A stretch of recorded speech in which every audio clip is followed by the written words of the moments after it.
What's good, everybody? Welcome to the channel and the very first episode of the Athletes POV podcast. I am obviously your host, Shad Walters. My MMA nickname is the Relentless Shad Walters. So today on this podcast, I just kind of wanted to go over like an introduction of the channel, myself, my career, and everything like that. I've been doing YouTube for a little bit now. I tried to make a lot of shorts and didn't really have too much success with that. Tried for a couple of months, but a podcast is something that I've always wanted to do. I feel like I can talk pretty well, and I think I have some good opinions on what's going on in the MMA scene and on life as well. So hopefully in the future we can get some guests. I have teammates and some pretty interesting people that I hope that we can get on one day. So as I said, I am Shad Walters, an aspiring world champion. I fight at flyweight and bantamweight, which is 125 and 135 pounds. Most of my fights have been at 35. The cuts to 25 have been hard, but we get through it. And so I'm just at the beginning of my professional career. So my next fight is going to be my professional debut.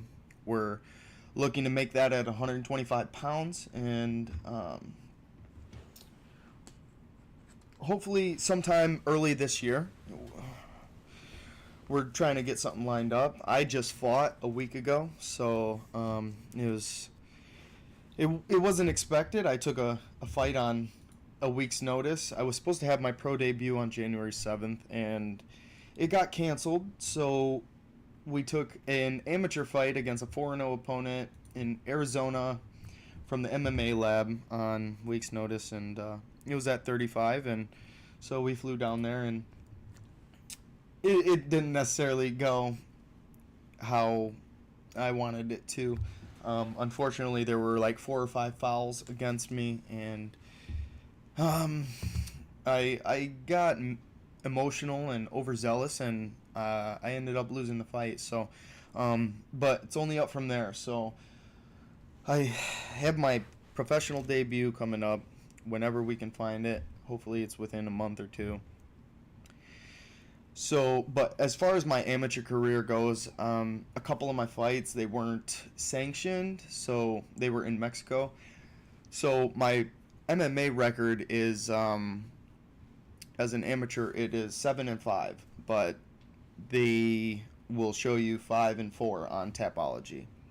So I had 2 wins and 1 loss in Mexico, but I'm also I started out a lot much better at kickboxing because I never wrestled in high school or for any grade that matter. And I had friends that were wrestlers, and I was just always a scrappy guy. So I had to close the gap. There's been a lot of learning and a lot of losing that I had to do in order to get over those hurdles of not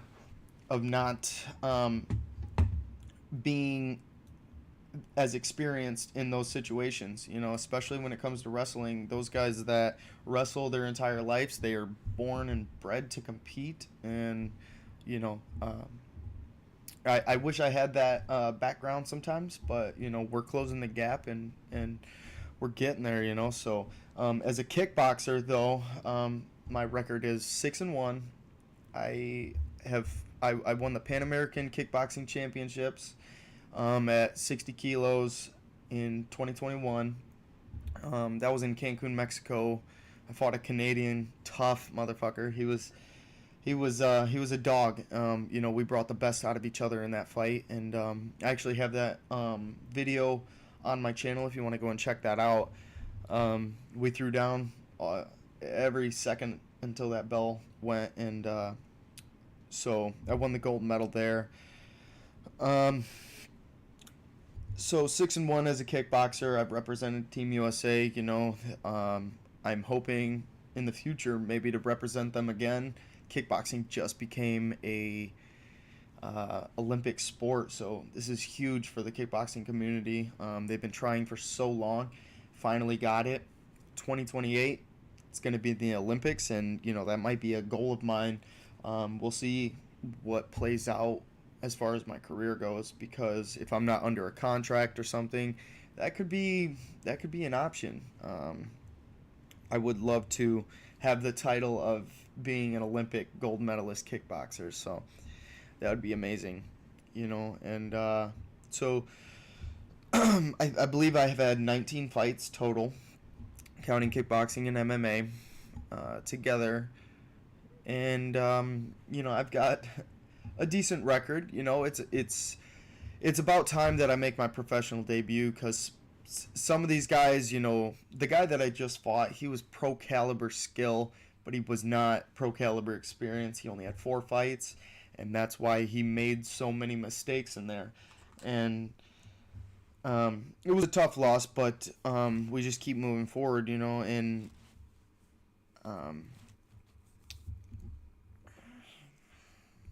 so this next camp, I'm going to be working a lot on drilling wrestling and chain wrestling, and a lot of grappling, and just trying to get comfortable in there, because I thought there for a minute I had all of that under control, but once the fouls started happening, I kind of lost my way in there, and I got emotional. And so every loss, every win, there's lessons that you can take from all of it, and I try to make sure that that's what I do, because there's never in my mind the thought of quitting, like quitting the sport or anything. Like, it doesn't matter if I lost. Like, I'm looking to the next fight already, because I want redemption, or I just want to keep moving forward in my career. So I've learned more from my losses than I ever have my wins, and I think that's something that's super important. And if you can ask any fighter, they'll tell you the same. And as far as where I'm at in my life, in my martial arts career, I feel comfortable. I feel, as I'm coming into myself as a fighter, and a lot of things have opened my eyes, and I feel like this last fight, it was kind of crazy. So it was just another variable that I have to go and try to fix, because I thought I was comfortable in there, but once those emotions arise, you don't necessarily know how you're going to deal with them. And as composed as I thought I was, I let it get to me. And these things are going to happen. He's not the first guy that's tried to cheat. He's not the first, or he's not the last either. So these are things that I'm just going to continue to work on as I move forward.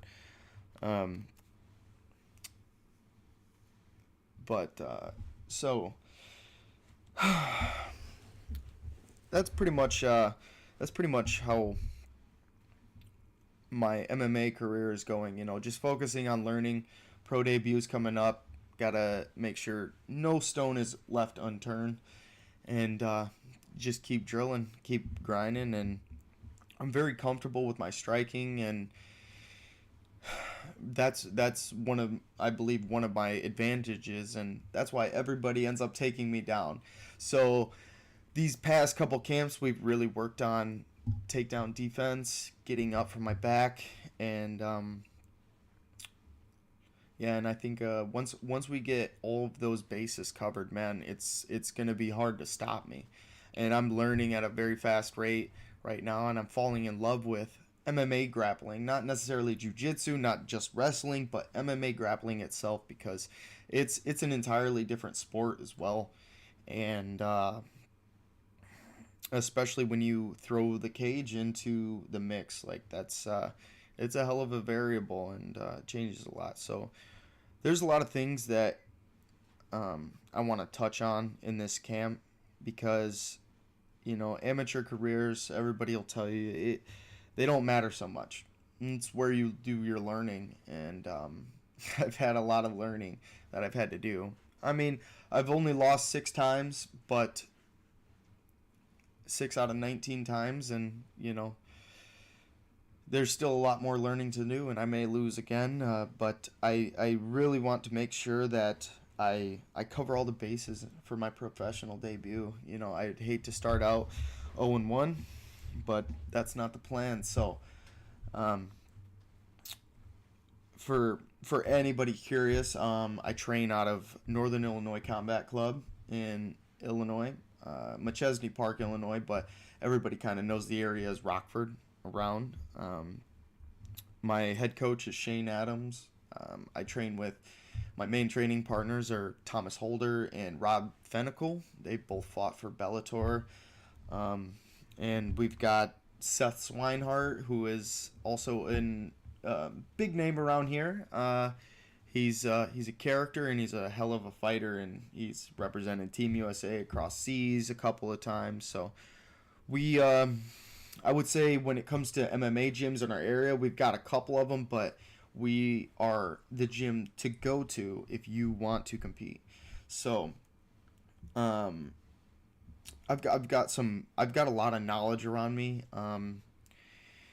When it comes to some of these other places, like Arizona, where I just went and fought, my previous opponent, he has a lot more resources than I do around here, so we make do, and we're trying to put the city on the map with our fighters, and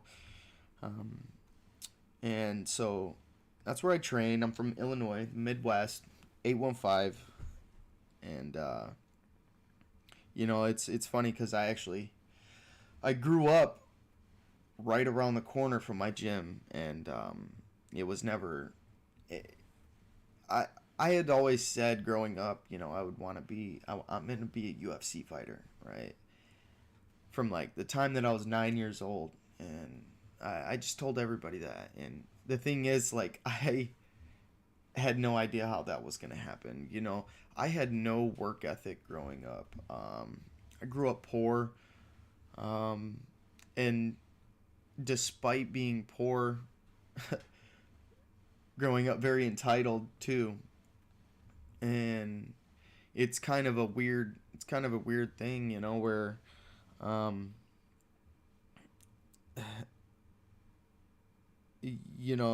I was very selfish, as a kid, and it's odd. I don't necessarily understand what gave me that mindset, because the people in my family, they're hard workers, although I grew up without my mom and my dad. My mom was in and out of my life. My dad, the first time I had met him, ironically, was after I won, I think, my 4th kickboxing fight. He had came, and so I was 23 years old, first time I met my dad. And so, we didn't have a lot. I was raised by my grandma and my uncles, and it was rough at times, but I would never change it for a thing, because I believe that lifestyle has taught me so much about life on the other side, because at this point in my life, I'm not necessarily set, not well off, but I'm proud of the person that I am, and I'm comfortable where I'm at. So it's kind of like I've gotten the best of both worlds. You know what I'm saying? Like, I know what it's like to be really poor, and then I know what it's like to have things, like, to not want or to not need things. And so it's interesting, and I believe that's what makes me different from a lot of people, because at a young age, I started this journey, mixed martial arts journey, when I was 22, and that's so late for a lot of people. But I believe that everything that I've been through has led me to this point, and I believe that I have a lot a lot of information and ways of thinking that I feel like I could help people. And being a motivational speaker is also on the top of my list as things that I want to do. um, Eventually one day, that's what I want to do is motivate people and show them that it doesn't matter where you start from, you can succeed. It starts with a thought, and um, the amazing thing is that for me, what started it all, this entire journey, was um, listening to music. Ironically, so I I I used to listen to Russ, right?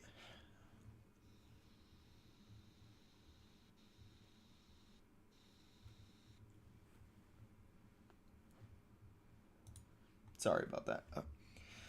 So Russ was my favorite rapper, and I was working in a machine shop. I hated my life, man. And Russ was my favorite rapper.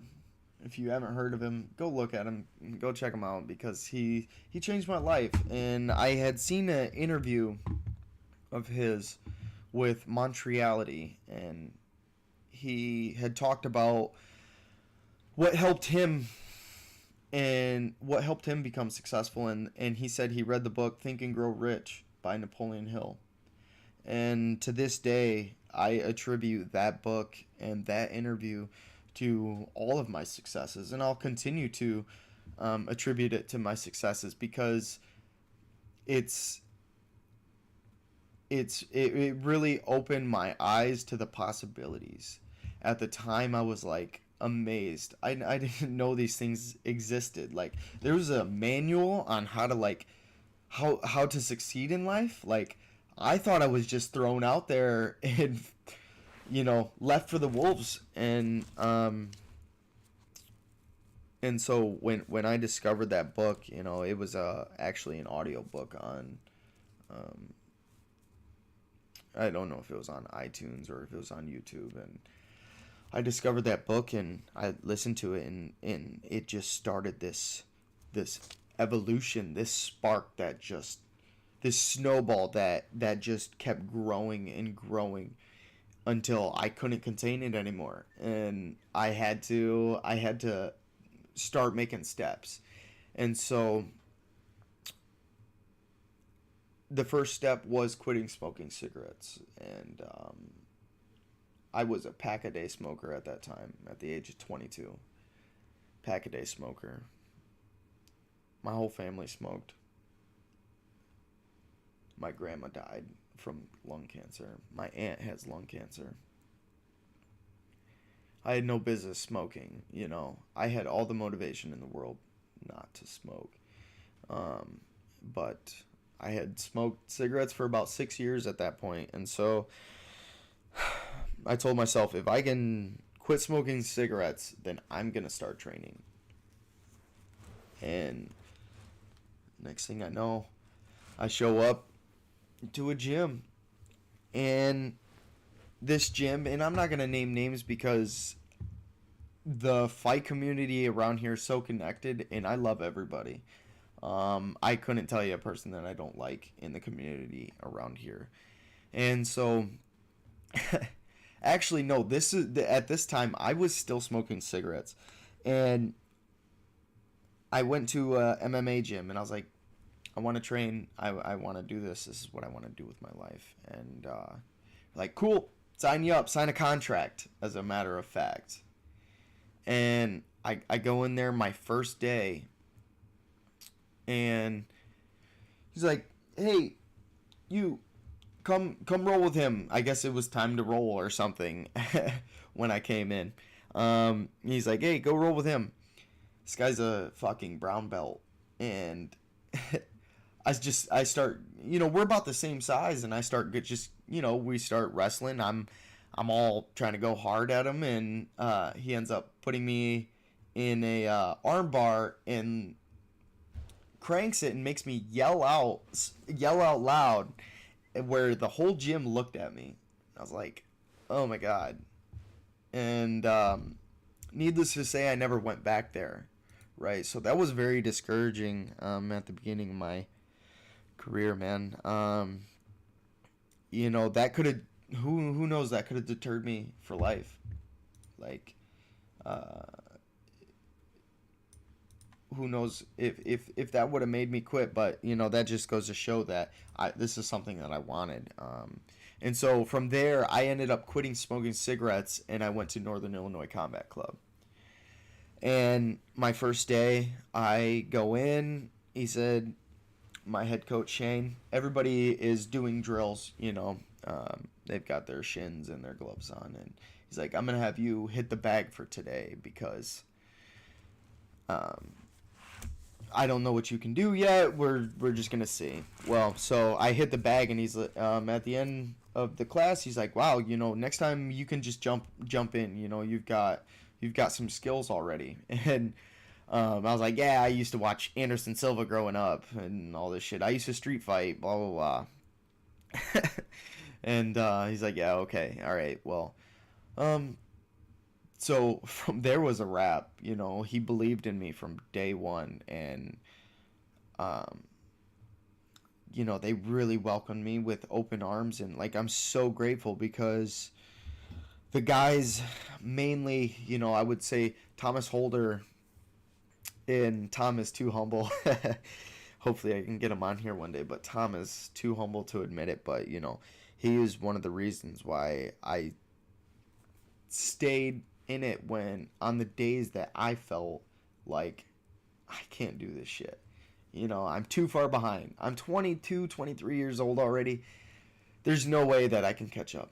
And Tom was the one that always reassured me that, you've got something and you shouldn't give up, And so 5 years later, here I am, and Tom is still teaching me things. I learned so much from Tom that I could never pay him back. He corners me in almost every fight now, whatever one he can make it to. Shane and Tom, they're in my corner, and I wouldn't want it any other way because Shane, he gets me hyped. He gets me. He reminds me why the fuck I'm there. He makes sure that I do. He reminds me of what I need to be doing, and he gets me in the zone. And then Tom's the calm, collected one that makes sure that I'm breathing. He makes sure that I'm all right, like, not that Shane doesn't, but Tom is the one to make sure of all the other things that Shane can't get to within a minute, as they're trying to cool me down, stop swelling, blah blah blah. So these guys, they mean so much to me, and I can never pay them back for how much they've helped me in my career. Hopefully one day we can get to a point where I can start paying them back in a monetary way. So, those guys, they've been in my corner Shane's always been in my corner, but it's started to become a thing where it's Tom and Shane from now on. And so that's the way that I like it. And so yeah, Tom really helped me stay in it. He kept my head in the game, because on the days when I wanted to quit, he told me, no, man, you got it. And he still tells me I got it, so grateful for him. So early in my career, I started off with kickboxing mostly. I think I did 3 kickboxing fights, which I was 3-0 at the time. I won all 3 of them by TKO.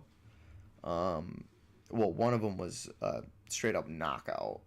The other one was I had 3 knockdowns, and that guy was tough. Shout out to him. Can't even remember his name now. Oh, he deleted me on Facebook. I don't know what's up with that. But so yeah, I was 3-0, and then I went to Mexico, Durango, Mexico for the first time. and I've been to Durango 3 times, but I went to Durango for the first time, and it was a 3 fight and 1 night tournament, MMA. The first 2 fights were 1 round, 5 minutes. And this is at over 5,000 feet of elevation. Like, we're talking like this is close to Denver elevation. So your gas tank, I mean, I've never been so tired in my entire life. So I competed in that 3 fight, 1 night tournament. I ended up losing the third fight because I had nothing. My body had nothing left. My gas tank was completely depleted, and so that was my first loss. So I started off my MMA career at 2-1, 3-0 in kickboxing. After that, I had a couple more knockouts, a couple more losses, and and this is where we're at now. So prior to a week ago, I was on a 5-fight win streak, 2 in kickboxing, 3 in MMA. Both kickboxing fights were won by decision. MMA, I had a TKO by calf kick. I had a knockout for the LFA in Minnesota, and that was a big knockout. And then I had a split decision victory over Bill Proknewski, who he's a blue belt and a D1 wrestler. Fucking shout out to that guy. He was tough. He was strong. He knew what the fuck he was doing, but unfortunately didn't stay busy enough while he had control. So, and I stayed busy from bottom, and I had a knockdown or two. So, yeah, as a week ago, my 5-fight win streak was snapped. This guy, he kicked me in the balls. This is all in the first round. He kicked me in the balls. I went for an Ashi sweep in which he held the fence. The ref had to smack his hand twice. And when he finally let go, the ref stood us up. So I lost my position there, which could have been pretty advantageous. But stood us up. From there, he got another takedown. He kneed me in the side of the back of the head. And while I was on the ground, and then the referee didn't catch it, but he also headbutted me while we were on the ground. So, but my corners caught it. So it was a pretty dirty fight, but shout out to him because his name's Chance Ike, I believe. Shout out to him. He came to win. He came to compete, man. And it's unfortunate how it went. Maybe we'll run it back someday. But as far that was at 35, I'm looking to go to 25 for the next fight, as I said earlier. And so that's current. That's what I got going on as of right now. Something that I also wanted to bring up as far as my upbringing. I feel like it's kind of important. I kind of skipped over a few things, but I told you I grew up poor and very selfish and selfish in my ways of thinking, right? So I only thought about myself. I didn't really think about other people. And when I was 9, I said I wanted to be in the UFC, and thinking back on it, I'm like, yeah, right. You had no work ethic. You worked for nothing in your life. You were entitled as shit, but you had nothing. So it's a pretty crazy fucking combination when you put them together. And looking back, I'm just like, wow, I was just so ignorant. And but as a teenager, I kind of got hooked up with the wrong people. It's not that they were bad people, because even to this day I wouldn't say that they're bad people. I still know them, and I still see what they're up to and stuff, and they're not bad people with bad intentions, but we We got in a lot of trouble, man. I stole a lot because I was poor. I didn't have enough money to keep up with my friends who apparently had money, you know.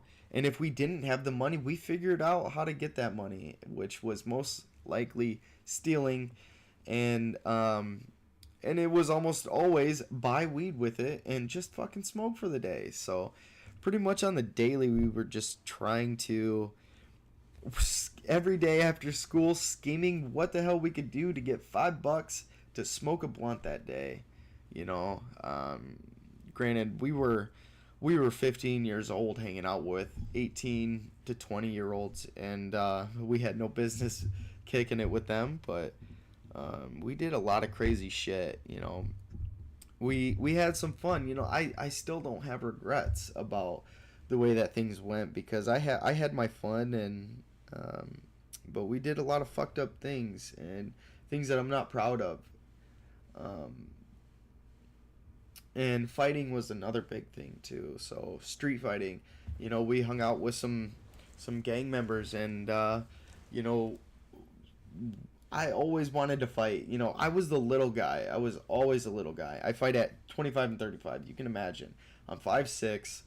I was always small, but I was always down to scrap, and that was the thing, is I kind of earned a reputation. People didn't really want to fuck with me because I was always down to scrap, and I had a left hand from hell. I knocked out a couple of people in street fights, and I thought it was hot shit, you know. But that definitely wasn't the case. I found that out real quick when I came to an MMA gym. And you know, I had gotten, the first time I was arrested was when I was 13 years old. And honestly, it was kind of bullshit. You know, I'm actually going to get pissed off talking about this, because the juvenile justice system is so fucked up. It is so fucking rigged. They set you up for failure. I can't stress that enough. You are setting a kid up for fucking failure when he is 13 years old. I tackled somebody that was bigger than my friend, who was on the ground. His glasses were in the mud. My friend got into an altercation with this kid out front of the school. And granted, my friend was probably being a little bit of a bully, but my friend, his glasses fell off. While they were tussling around in the mud, his glasses fell off. And this other kid was bigger than my friend. They ended up on the ground, or my friend ended up on the ground. His glasses were off. And I don't know what the fuck inside of me just flipped that switch where I felt like I needed to defend my friend. And so I fucking beeline football tackled this motherfucker. Just all I did was sacked him super hard. Me and my friend take off running because, like I said, this is outside of my school. So we take off running down the street, or my friend takes off running. I don't take off running for some stupid reason. They come outside of the school and they're like, "Hey, you just assaulted this kid." I'm like, "No." I'm like, "Hey, my friend," telling him, "Come back. They just want to talk to us." No, I get arrested for battery. I get arrested. This time I only spent an hour in juvenile, handcuffed to a bench. But they slammed me with 5 years of juvenile probation. You know, and to think that a 13-year-old isn't going to fuck up within 5 years, as you're coming into being an adult, as you're figuring out how the world works, as you're figuring out yourself, you think in 5 years, from 13 to 18, they're not going to fuck up. You can't expect a kid to be perfect, right? So, not that is the reason why I stayed on probation from age of 13 to 22, but it contributes, you know. I might have been able to get away with some things if I wasn't on probation. You know, I might have had the opportunity to fuck up and learn how you should in life. But no, fuck ups on probation are amplified. And so that was when I was 13.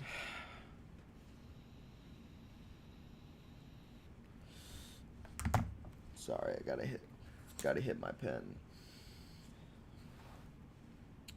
I'm getting all worked up. I gotta hit some. I got some Delta 8 THC here, but that was at 13. I believe I got arrested again at 14.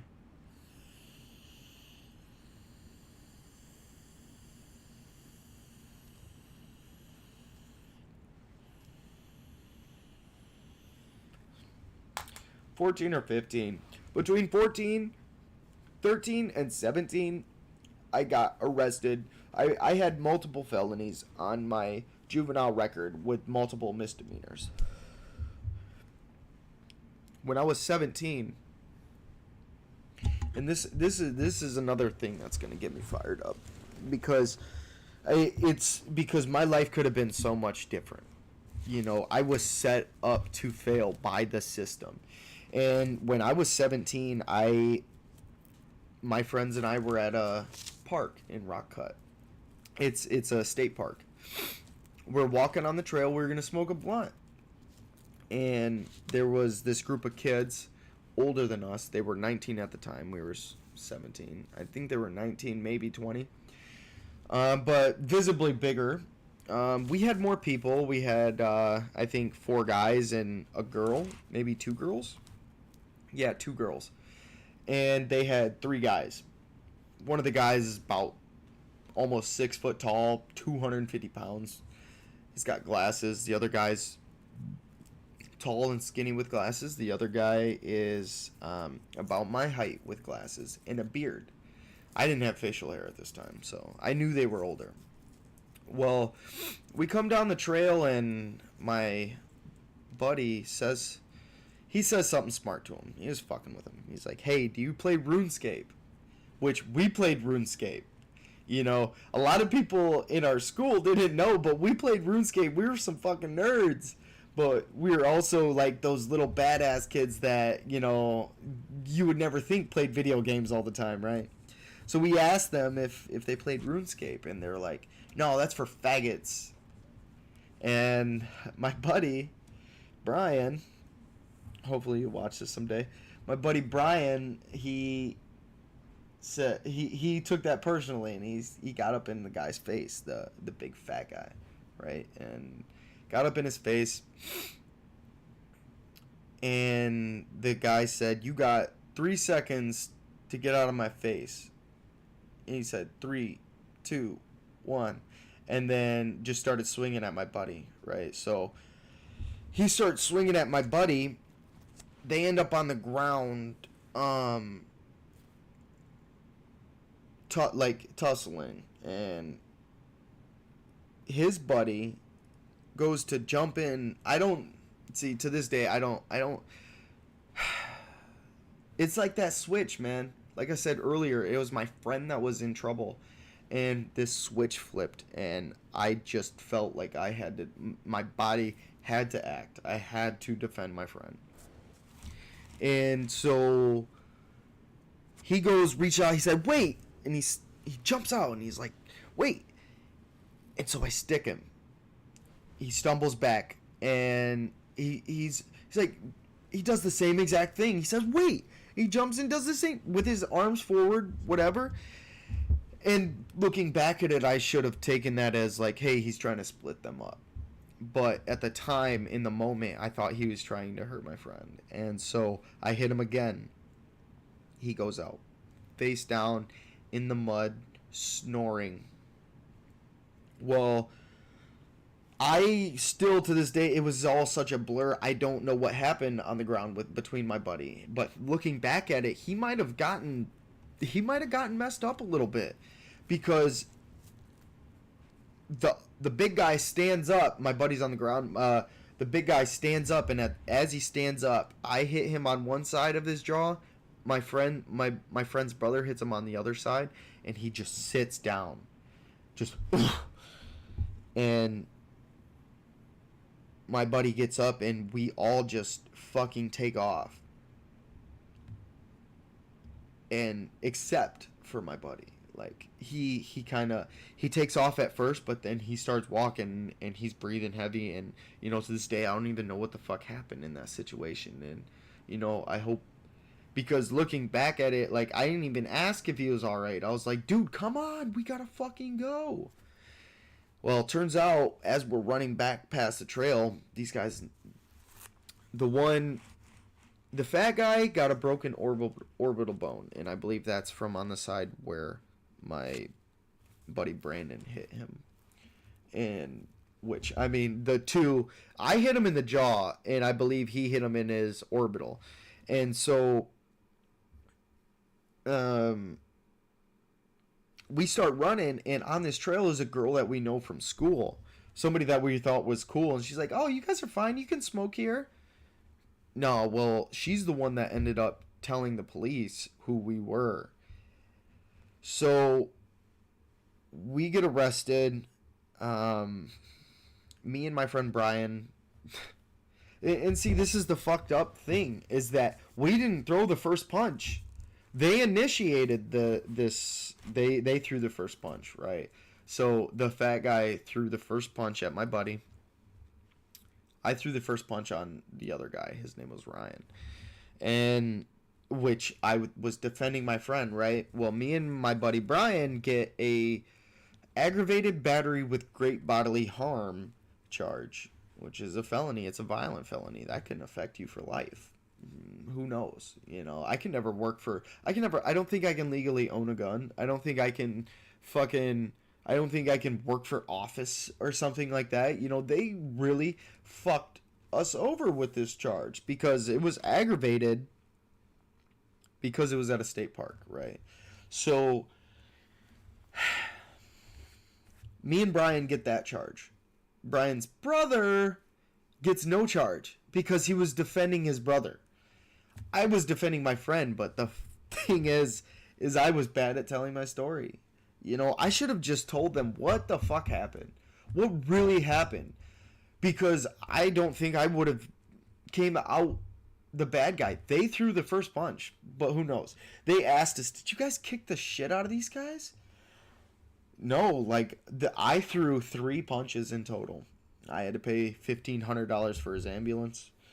I had to do 50 hours of community service. I got 3 years of adult probation running concurrently with my juvenile probation. So, not only at 17, not only do I have to make juvenile probation officer visits and juvenile drug tests, I have to do adult, and I am treated like an adult. And I had an adult probation officer, and I am so grateful for who I had, because Pam Mueller, if you ever see this, I swear to God, she saved me. You know, she saved my life, and so did Brenda Johnson, my uncle's probation officer. It's a long story. It's fucked up. You know, my uncle, when he was a juvenile, had this woman as a probation officer. She graduated to supervisor probation officer, and she sat in that court one day. Bless her fucking heart. And just her presence saved me from going to juvenile prison.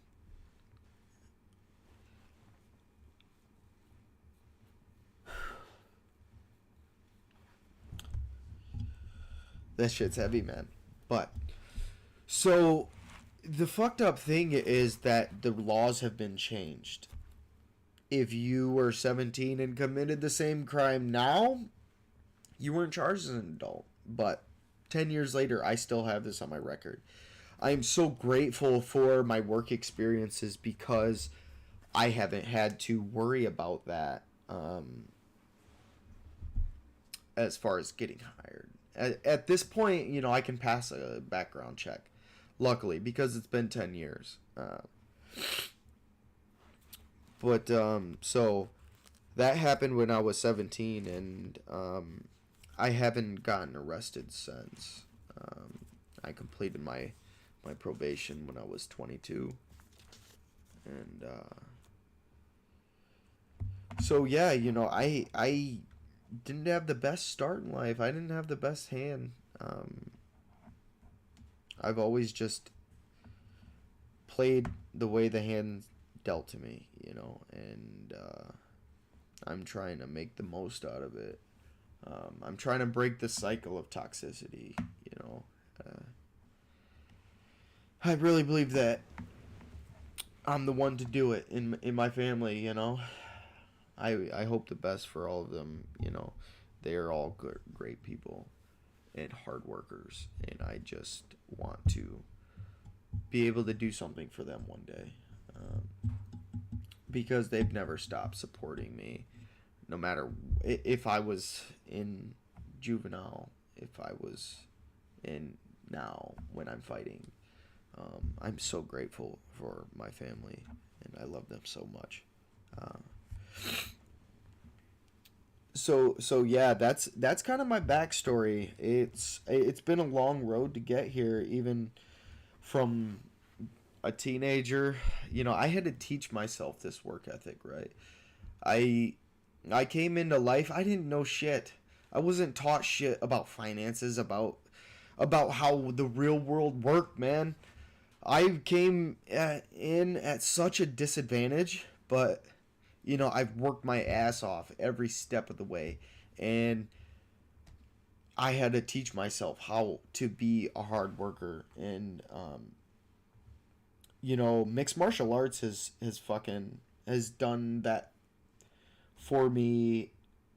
Has done so much for me beyond relief. I've worked my ass off every step of the way. Shit. And so, I've worked in machine shops most of my life, and just the environment, it sucked. It sucked, man. I hated my life working in machine shops. When in every time that I get something good going, even to this day, I just started a new job less than a month ago. Life has continuously thrown adversity at me. And it doesn't fucking matter because I continue to climb. It does not matter. What you throw in my way, it's not going to stop me. I am not going to quit. I'm not. That's just not who I am. That's not in my nature. I don't look at it like, why me? Why me? Why does this shit keep happening to me? No. And if I do, it's for 1 second. And the next second, um, I'm right back to what am I doing? What can I do next? Where the fuck do I go from here? You know what I mean? So, yeah, I was in machine shops most of my life, and my previous job before this, I taught myself the CDL, um, everything about the CDL. I taught myself all on my own. I went and got my permit. I became a garbage man because I thought that it would it would be easy on my body while I trained and stuff. And I, unfortunate circumstances, I ended up losing that job, and now I am a driver for Culligan Water, and I really like this job. I'm really hoping that it works out in the long run for me. My coworkers like me. I like them. I like my job. It's going to make me fit as well, and yeah, things are starting to like turn around for me. It's been a rough road, financially and stuff.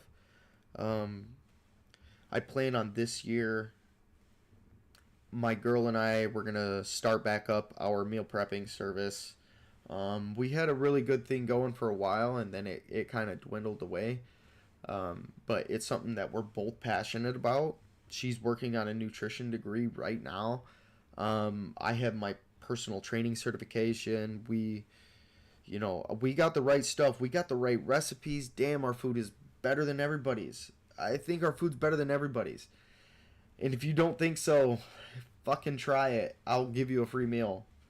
If that's what I got to do is start giving away free product, I need to create a website, and we need to get our LLC and a commercial kitchen, and I really think that we could kill it. We have better prices, better flavors than everybody around here. So, just expect that coming soon. Relentless Nutrition. That's the name of our meal prepping service. And we plan on starting that shit up again soon, because we've been off for we've quit doing it for about 2 months now, I think. So 2, maybe even 3 months. I don't know. But things just get hard. As further into myself and my life. I have 2 sons of my own. I am separated from my oldest son, his mother. I'm separated from her. He is almost 9 years old. I have a 1-year-old baby with the woman that I am with currently, and she has a almost 9-year-old boy and a 10-year-old girl. So we've got a big family here, man, and it gets pretty hectic, It gets hard sometimes trying to keep up with everybody, and that's kind of why we took a break from meal prepping around Christmas time, because it's hard to deal with all that So,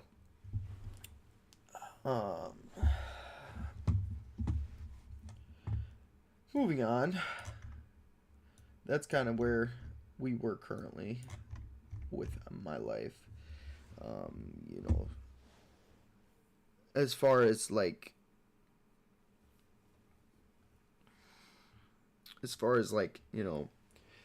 I wanted to talk about my setup. Obviously, it's kind of ragtag as of right now. This is mostly just like a test run. It's something that I want to so bad to continuously do. And I'm not just going to talk about myself, obviously. I want to have real MMA content on here, current MMA events. We've got, upcoming fights and predictions, and some of the controversy that's going on around the MMA community right now. But yeah, moving forward, I want to upgrade my setup. That's going to be on the top of the list. I'm just in my basement right now. I'm sitting in a recliner. I've got my keyboard and everything right here in front of me. It's a pretty comfortable setup, but for when in the future, if I ever want to get guests or anything like that, I'm gonna have to have a whole setup. I'm gonna use this entire room, because right now I just have my exercise equipment here, and so I like to game on my computer while I exercise, and take some of the dread out of it sometimes. Makes it easier getting up sometimes. So yeah, it's gonna be on top of my list to upgrade the setup, and just ultimately work towards getting a solid setup for consistent episodes, because what this podcast is all about is getting a point of view of things that you don't normally get. Joe Rogan, yes, he is a competitor, but I feel like my point of view is unique because I am at the end of my amateur career. I know what it has taken to get there. It's fresh in my mind. I know everything that I've had to fucking go through to get to this point, to become a professional athlete in something, whatever endeavor it is, and I think that's a rare thing, like a rare point of view that you get is somebody that's just now stepping into a professional league, and what changes they have to make, and what adversities they're going to face, the things that they're going to go through in the process of transitioning from an amateur to a professional martial artist. And yeah, I think it's a rare insight that I could potentially have. And not only that, as far as like the fight game goes, but I believe like as fighters, we're like naturally very in tune with ourselves and in tune with like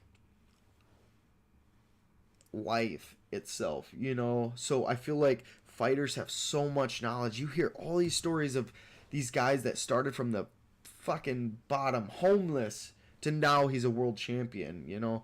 And I feel like I'm right in between that, but you don't always hear that. You always hear, well, he was here, now he's here. But I will kind of want to give you the perspective of what it's like to kind of go through that, and you guys can go through it with me. And so like I'm excited for what this potentially could be. You know, hopefully we'll get some guests on here, and in because I know some amazing people with a lot of knowledge, and I would love to get them on here someday. Some funny people. There's a lot of potential here, and I'm excited to see what it could blossom into. And I'm just gonna try to stay consistent, stay at it. Don't get deterred by failure, because the only way to get better is to fail. So I'm expecting this to not go so very well at first, but hopefully people that are listening kind of take an interest in my perspective and where I come from, and they respect where I come from, and in that sense that they can, I believe, where I come from, what I've been through gives me the right to talk about certain things. There's a lot of people that can't talk about a lot of things because they've either never been through it or they're too close-minded to talk about it. And I'm so open-minded that I can talk to anybody about anything and have a fluent conversation. And so hopefully we can get into some really interesting topics, not just about MMA, but also current world events. I'm going to try to stay away from politics because it's just not something that I like to get into. It's too confrontational, you know what I mean? And we can talk about nutrition, how my training camp's going and everything like that. Maybe we can even do a fight companion at some point. I would love to do that because I love to analyze the fights as they're going on. I feel like you learn so much. I've learned so much. You watch these guys do these things, these little things, and then you go and do it in the gym, and you're like, holy shit, this works. This is amazing. Like, there's so many things like that I've just watched and I've implemented, and slowly the knowledge is just stacking up. And like at this point, like when it comes to grappling and stuff, I watch so many videos, and because I don't necessarily have a wrestling coach to just work with me all the time. These guys have lives too. They have families, and sometimes it's hard to get working with them. So it really makes up for when I don't have guys there for me.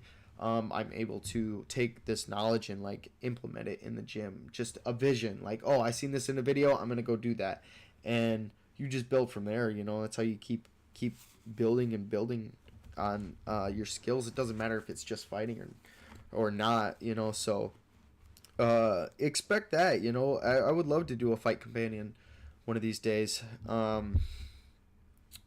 MMA news, we can talk about whatever is going on in whatever controversy is going on in the MMA community today. Right now we got Dana White and all of that stuff, which that's a pretty controversial topic. I don't know if you've seen the video on Dana slapping his wife. Honestly, it didn't look like he slapped her that hard. I feel like it's being like portrayed like he slapped the soul out of her, which it's never okay to hit a woman in the first place. But we'll leave that for the UFC to decide what the punishment is. He believes that he is dealing with it right now, but you can't always just accept that, like, hey, this is what it is. What you can't just be like, yeah, I did this. You guys seen me, I did it. So what? And if you don't like me, that's cool. Well, no. Like, usually there's repercussions. Like, a lot of times people go to jail for it, but in his case, he could probably pay off he could pay off the damn police department if he wanted to. Shit. But yeah, so that's pretty much all I got for like the introduction of myself and like the podcast. I'm super excited for how things are gonna turn out. I believe it's gonna do well in the future. So you just gotta have confidence. But right now, I mean, I think we can move forward to maybe some of the upcoming fights and predictions.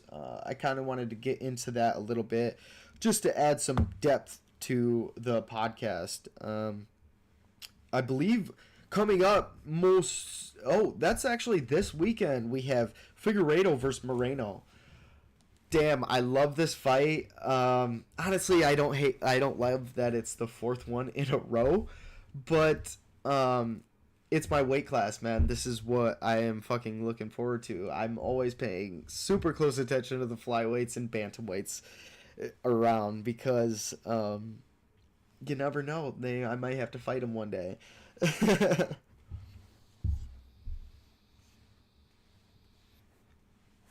And I hope if the weed bothers you guys, like, fuck off, because that's it's my one crutch in life is weed, and I believe it's medicinal in the first place. So Figueiredo and Moreno, man. Honestly, I'm a huge Brandon Moreno fan. The guy is hard not to love. How do you not love Brandon Moreno? I mean, and not just that, he's a fucking dog. He is a fucking dog. Honestly, I feel like Figueiredo has some quit in him, but Moreno, there is no quit in him. That guy is a fucking savage. And it only makes sense because the Mexican people are so fucking... They've got so much heart, man. It's crazy. Not that Brazilians don't, but I have a lot of respect for the Mexican people because I've been there 4 times. I'm sure I'd say the same about Brazil as well. I can't wait to go. I almost had a chance to go, but I didn't get to. I didn't have the finances. But yeah. So Moreno, like, his boxing is just so good, and his ability to switch it up. Like, the first fight, it was his boxing and his willingness to fucking trade. And one of the other ones, I can't remember if it's the second or third, but his head kicks. Oh, I don't think the third one. I think the third one was very controversial. The second one, Brandon won. He choked him out. And that Moreno is just so versatile, man. It doesn't matter where the fight takes place, dude. He's a dog from everywhere. And but primarily, I love his boxing. He's such a slick, fast boxer when it comes to being in the pocket, man. That guy, he's just a dog. I can't say enough good things about him. His pace is relentless, and Figueiredo, I mean, he's just so powerful.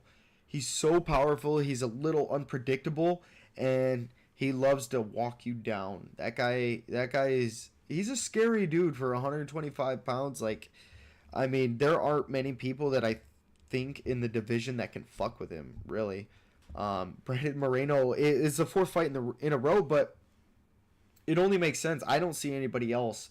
Like, Kai Kara France, Brandon Moreno just put him down with a liver shot. I mean, God, that's got to be one of the most beautiful finishes in all of MMA is the liver shot, or all of combat sports is the liver shot. I love it. It's one of my favorite strikes to land as well. But Figueiredo, he's always dangerous, dude. You never know when he's gonna knock somebody out. And the guy, he just there's both of their scramble ability is just it's top notch, man. I mean, these guys are just go go go the entire time, 25 minutes, and but I'd have to say I'd have to give the gas tank advantage to Moreno.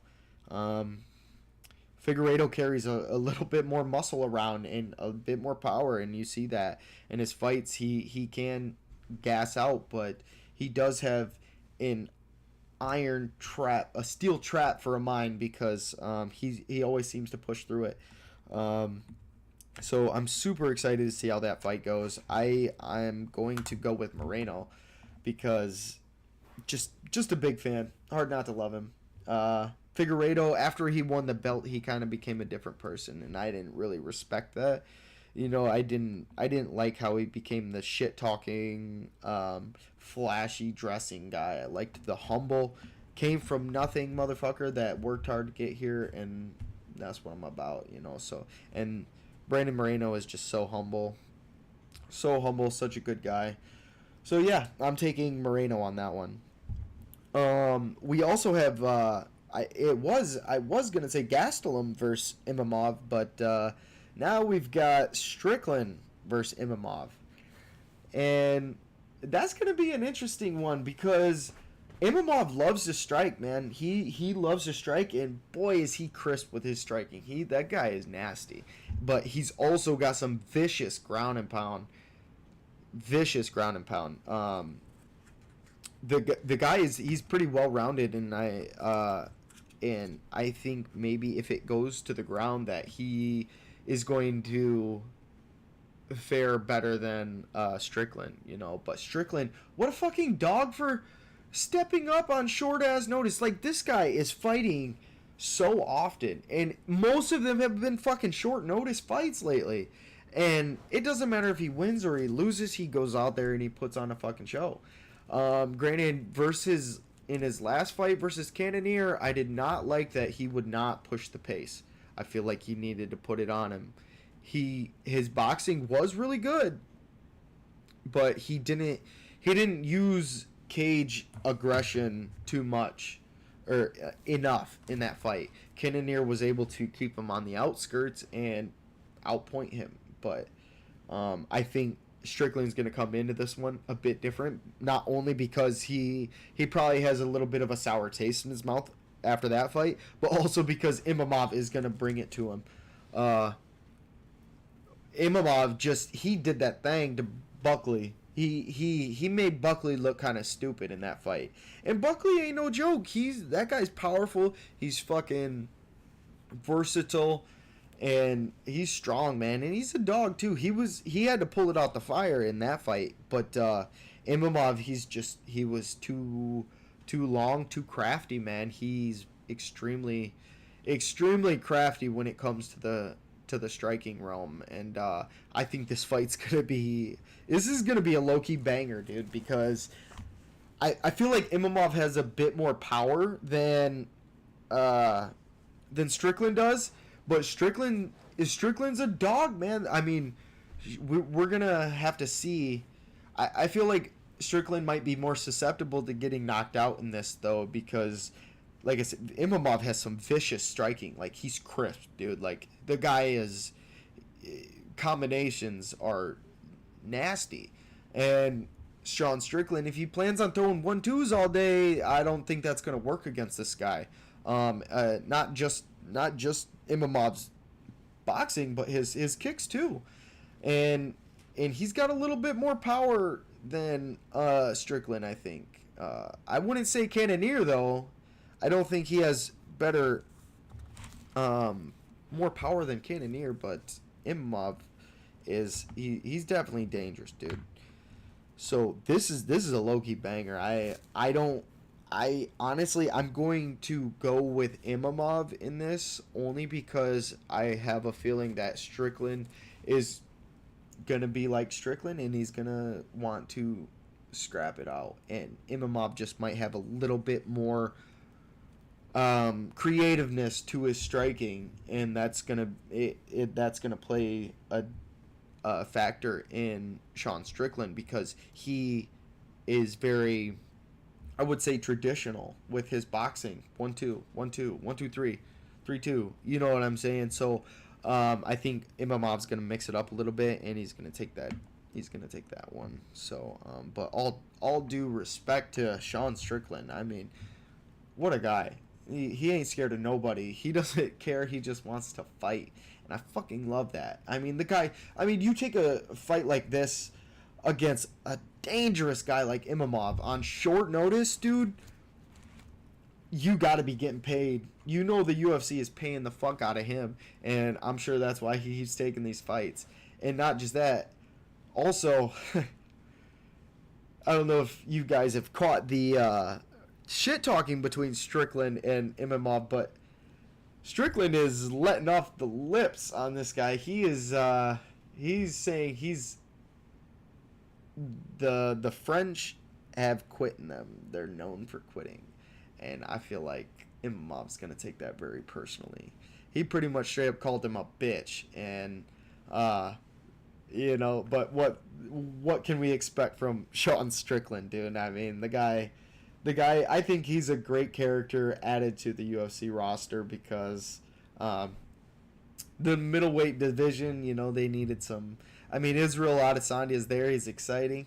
But it's always good to have some banter in these press conferences and stuff, even mid-fight, as you can see from fucking Sean Strickland a lot of the times.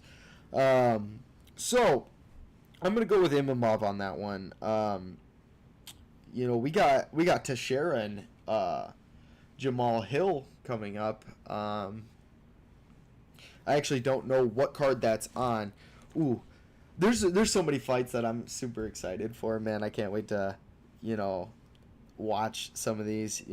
So we got Volkan Islam, we've got Burns and Magny, Neil Magny versus Gilbert Burns, Alexander Volkanovski and Islam Makhachev, Lauren Murphy and Jessica Andrade, Johnny Walker versus Paul Craig. That's gonna be interesting to see because. I really like Johnny Walker, man, but I feel like he got fed to the wolves and, but he's learning from it and he's coming back and he's extremely dynamic. I love that guy. And then, Yair Rodriguez, the much anticipated return of Yair Rodriguez. I can't wait for that because versus Josh Emmett, that guy's a fucking dog too, but that's going to be super exciting. Yair Rodriguez has been out for a bit, if I'm not mistaken, and what a fucking exciting featherweight to watch. I mean, he is probably the most explosive striking featherweight that there is. Like, Volkanovski is obviously explosive, but the speed and ferocity that Yair throws his strikes with is just, it's something to marvel at, man. His kicks are just some of the most fluent kicks that I've ever seen, and he just rolls with it, and I love that. I'm super excited to watch that fight, man. But Josh Emmett, he's a fucking dog. He's got that power, man. He has got some mean power to him, and he's also got the wrestling too. So that's gonna be an interesting one to watch because I feel like Josh Emmett's gonna be forced to wrestle Yair, and we're gonna have to see how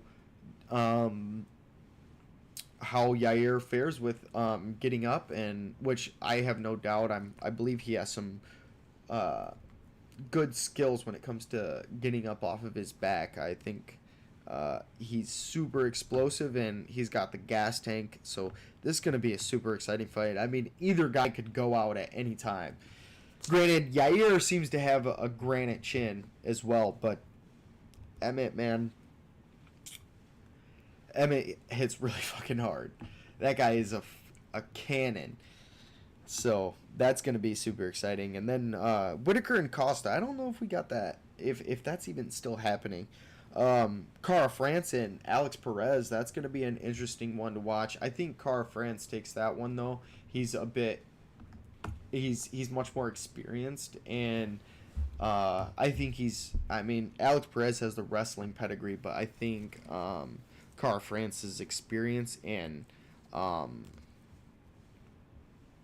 striking ability is going to really give Perez a problem. Um, Vera and Sandhagen, dude. Hey, who doesn't love Chito Vera? I mean, that guy. He's one of my favorite guys to watch right now. What a feel good story from him, and he's so humble. But on the other hand, Cody Sandhagen, the fucking guy has something to prove, dude. Like he is one of the most. He is probably one of the most skilled fucking guys in the bantamweight division, and it shows. Like he is just so fluent in his movements, in his striking, so creative.